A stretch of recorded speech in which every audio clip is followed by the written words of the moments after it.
Hello मेरे प्यारे भक्तों, कैसे हैं आप सब। आज हम करेंगे हल षष्ठी की पूजा की विधि व सामग्री।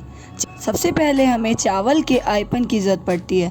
पूजा के चावल को पानी में भिगा कर रखा जाता है, फिर उसे सिलबट्टे पर पीसकर उसमें हल्दी मिलाई जाती है।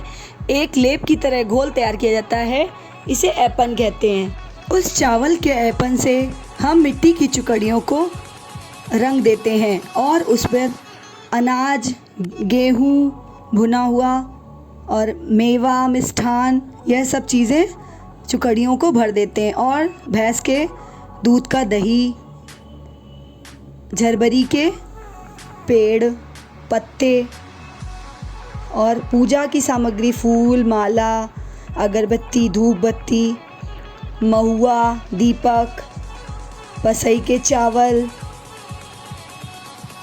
पूड़ी, यह सब हम लोग पूजा की सामग्री के लिए ज़रूरत पड़ती है। हमें मिठाई, फल, जो भी आपके पास फल हो वो चढ़ाते हैं हम पूजा में। और इस तरह हम कैलेंडर को अच्छे से, हर छठ पूजन के कैलेंडर को अच्छे से चिपका लेंगे। पूजन करते समय हमें इस बात का विशेष ध्यान रखना चाहिए कि हमेशा पूर्व की दिशा में बैठकर हमें पूजन करना चाहिए। व्रत कथा सभी चीज़ें हमें पूर्व की तरफ बैठकर ही पूजन विधि विधान से करना चाहिए।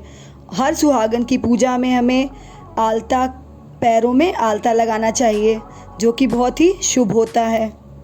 सबसे पहले हम चौक पूरना स्टार्ट करेंगे, जो कि हम चावल का जो हमने ऐपन तैयार किया था उसी से हम चौक पूर देंगे। किसी भी पूजन से पहले चौक पूरना बहुत ही शुभ माना जाता है, इसलिए हम किसी भी पूजन के पहले सबसे पहले हम चौक को पूरते हैं। फिर हम उस पर कलश और पाटा आदि रखते हैं। अब हम चौक के ऊपर पाटा रख देंगे। पाटे के ऊपर हम छोटे छोटे ऐपन से हम गोल आकृति बना लेंगे, जिस पर कि हम मिट्टी के छोटे छोटे बर्तनों को रख कर पूजन विधि की शुरुआत करेंगे। इसी तरह हम धीरे धीरे सारे मिट्टी के बर्तनों को रखेंगे। सबसे पहले हम मेवा, शक्कर, मिष्ठान वाले सभी छोटी छोटी चुकड़ियों को स्थापित करेंगे। फिर हमने जितनी भी चुकड़ियाँ भरी हैं सबको धीरे धीरे उसी पाटे पर सजाकर रख देंगे।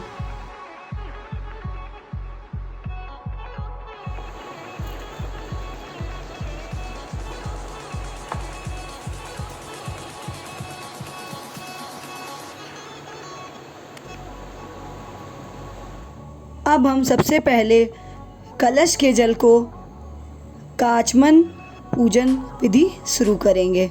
सबसे पहले जल का आचमन करेंगे। फिर हम कलश के दीपक को प्रज्वलित करेंगे।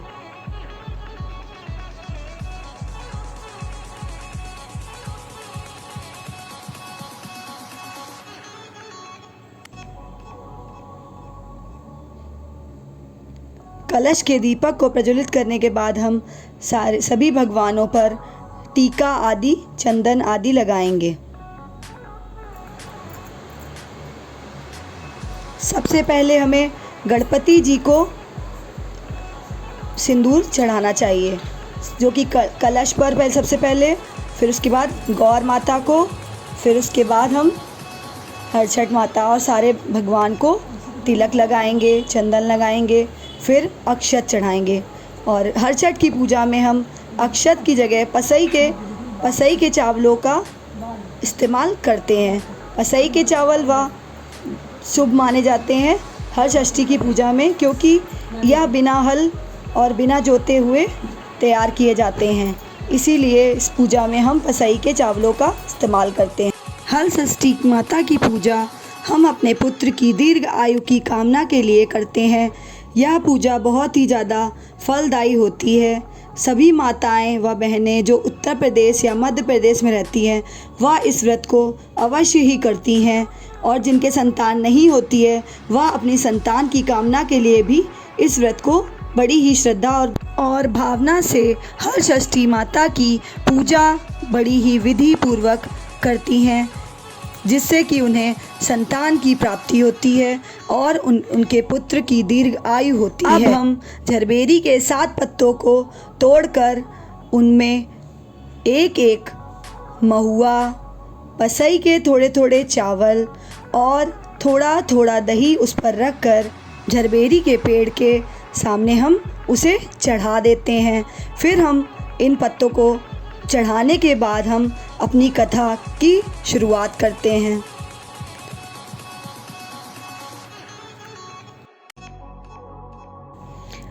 अब हम पाटे पर रखी थोड़ी चुकड़ियों को झरबेरी के पेड़ के आगे भी रख चढ़ा देंगे। अब कथा करेंगे। राजा युधिष्ठिर ने श्री कृष्ण भगवान से बड़े शोक भाव से पूछा, हे देवकी नंदन, अपने अभिमन्यु के मर जाने पर सुभद्रा शोक संतप्त है। वह अभिमन्यु की भार्या के गर्भ की संतान भी अस्त्र के तेज से दग्ध हो रही थी, तो क्योंकि दुष्ट अश्वत्थामा ने इस गर्भ को बिल्कुल निस्तेज कर दिया। इस महादुख से उत्थान के लिए उपाय बताएं। ऐसा जान देवकी नंदन श्री कृष्ण भगवान ने इस अपूर्व व्रत को बताया, जो भाद्रपद माह की कृष्ण पक्ष की षष्ठी पर भगवान शिव माता पार्वती महागणेश्वर स्वामी कार्तिक की विधि विधान से पूजा अर्चना करने पर पुत्र पौत्र की अल्प आयु व शोक के महादुख से मुक्ति दिलाता है। देवकी नंदन ने राजा युधिष्ठिर को हस्तिनापुर के राजा सुभद्रा व रानी सुवर्णा की पुत्र शोक की कथा का पूर्ण वर्णन किया। हर षष्ठी व्रत महिमा जानने पर श्रेष्ठ राजा युधिष्ठिर ने इस व्रत को अपनी पौत्र वधू उत्तरा से कराया, जिससे अश्वत्थामा द्वारा नष्ट हुआ उसका गर्भ रक्षित हुआ। इस व्रत के प्रभाव से उत्तरा के उदर का गर्भ उसी क्षण जीवित, गतिमान तथा प्रसव हुआ, जो कालांतर में राजा परीक्षित हुआ। श्री कृष्ण तथा युधिष्ठिर के संवाद में कुश पलाश नाम की हर षष्ठी व्रत की कथा समाप्त हुई। माता जगती पार्वती पिता महादेवा, एक दंत दया